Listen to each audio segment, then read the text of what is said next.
Of today's top stories, Monday, June 30th. Two more pro-Duterte rallies are lined up in South Korea and Kuwait. As former President Rodrigo Duterte continues to languish in the detention facility of the International Criminal Court, at least two Free Duterte Now rallies are scheduled to be held in July and August, with Vice President Sara Duterte possibly gracing the events. In a media interview in Davao City last week, the vice president revealed that there will be a Free Duterte rally in Kuwait on August 8th and possibly another one in South Korea on July 28th, though the South Korea schedule is still on hold. The younger Duterte said she will try as much as possible to attend rallies abroad in support of her detained father. PNP Chief Torre says Vice President Sara's attack on the Philippine National Police was taken as constructive criticisms.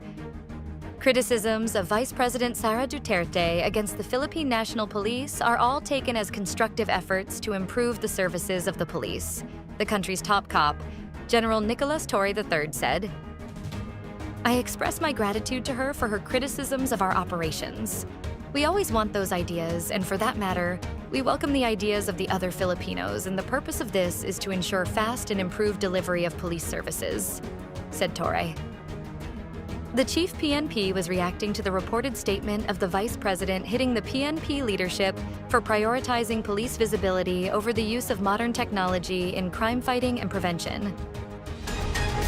The Commission on Elections denies Joey Ui's motion for reconsideration and orders the proclamation of Representative Abante. The Comelec en banc has affirmed the 2nd Division's ruling that declared outgoing Manila 6th District Representative Bienvenido Benny Abante Jr., the duly elected member of the House of Representatives for the 6th District of Manila.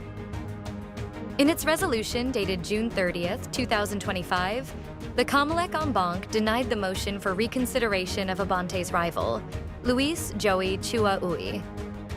To recall, the 2nd Division granted Abante's petition seeking to suspend the effects of and/or recall the proclamation of Ui.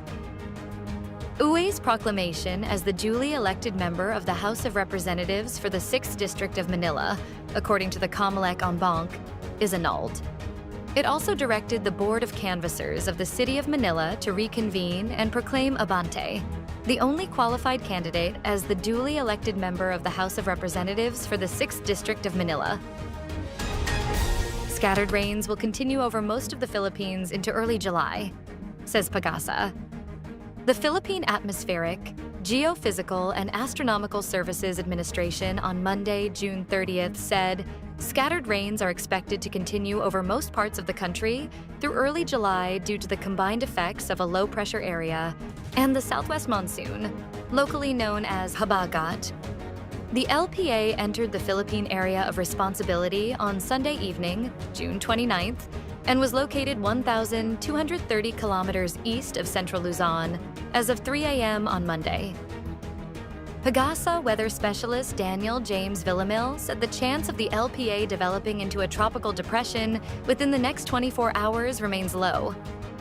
He added that the LPA is expected to follow a recurving path, initially moving closer to the country before turning away toward the northern part of the PAR in the coming days.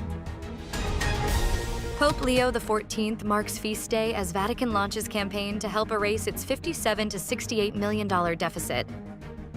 Pope Leo XIV on Sunday celebrated a special feast day traditionally used by the Catholic Church to drum up donations from the faithful, with the Vatican under the first American Pope rolling out a new campaign to urge ordinary Catholics to help bail out the deficit-ridden Holy See.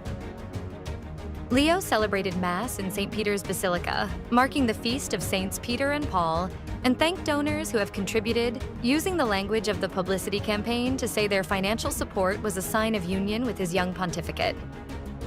In churches around the world, Masses on the July 29th feast day often include a special collection for Peter's Pence, a fund which both underwrites the operations of the central government of the Catholic Church and pays for the Pope's personal acts of charity. Stay updated with the latest news. Visit our website at www.mb.com.ph or follow us on social media. Thanks for tuning in to the Manila Bulletin.